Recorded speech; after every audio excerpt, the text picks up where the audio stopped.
Assalamualaikum warahmatullahi wabarakatuh.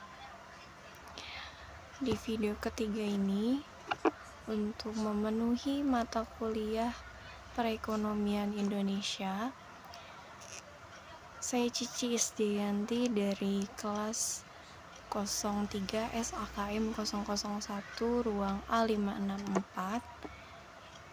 Di sini saya akan menjelaskan materi pertemuan 9, yaitu tentang desentralisasi dan otonomi daerah. Sebuah negara sudah pasti memiliki sistem pemerintahan, baik pemerintahan pusat maupun daerah. Pemerintahan pusat dan daerah juga mempunyai sistemnya sendiri dalam mengatur wilayahnya masing-masing. Di Indonesia, pemerintahan daerah menggunakan sistem otonomi daerah untuk mengatur wilayahnya. Singkatnya, otonomi daerah adalah kebijakan untuk mengatur daerahnya sendiri. Memberikan otonomi kepada daerah-daerah di Indonesia diharapkan mampu mewujudkan sistem negara yang lebih efektif.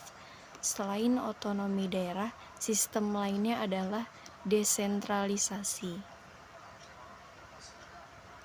Otonomi daerah atau desentralisasi adalah penyerahan wewenang pemerintah oleh pemerintah pusat kepada daerah otonomi untuk mengatur dan mengurus urusan pemerintahan dalam sistem negara kesatuan Republik Indonesia.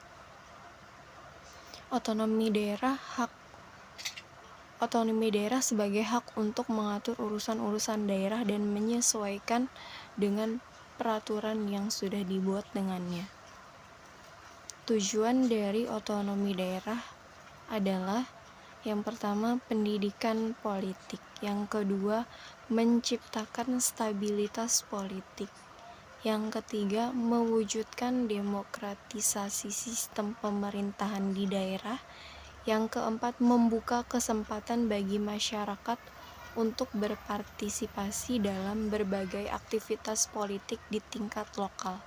Yang kelima, pelaksanaan otonomi daerah diharapkan akan meningkatkan kemampuan pemerintah daerah dalam memperhatikan masyarakatnya. Yang keenam, pemerintahan daerah akan lebih banyak mengetahui berbagai masalah yang dihadapi masyarakatnya. Tujuan dari desentralisasi. Yang pertama, pemerintahan daerah memiliki wewenang membangun dan mengembangkan daerahnya sesuai dengan potensi yang dimiliki daerahnya masing-masing. Yang kedua, daerah mampu bersaing untuk membuktikan kemampuan setiap daerah mandiri untuk menjadi daerah yang lebih baik tanpa menghilangkan keistimewaan dan kekhususan serta potensi keanekaragaman daerah.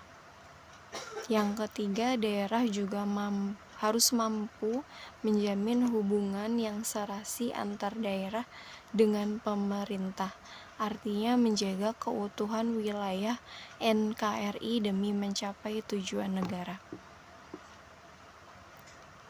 Terima kasih presentasi dari materi atau pertemuan 9 tentang desentralisasi atau otonomi daerah. Apabila ada salah kata atau kesalahan, mohon maaf. Wassalamualaikum.